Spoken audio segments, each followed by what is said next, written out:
When I was developing my marine biology class during COVID, I was introduced to the South Carolina Sea Grant Consortium. They created a program called From Seeds to Shoreline. I could combine both my botany class as well as my newly developed marine biology class in a year-long project to help grow Spartina alterniflora, or the smooth cordgrass. We would begin by collecting the seeds in roughly November and December out in the local estuaries, and we'd come back, grow them here within the classroom throughout my spring botany class, and then we take them back to the marshes and contribute to estuary planting, regeneration, especially in areas where there's been a lot of loss due to rising tides, as well as just boat traffic. There are so many reasons it matters. If you were to go to our South Carolina marshes, the salt marshes in particular, you would see a field of grass and then the ocean.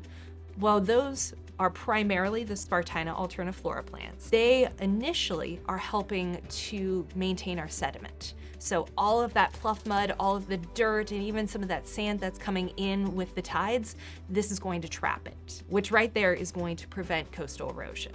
By maintaining those areas at the beach, it allows for there to be a beach so that we can have the tourism, so that we can still embrace South Carolina's economy. And not only that, also our fisheries are incredibly important. Innovation can also focus on the scientific advancements for conservation. I want to inspire our students because they are our next innovators.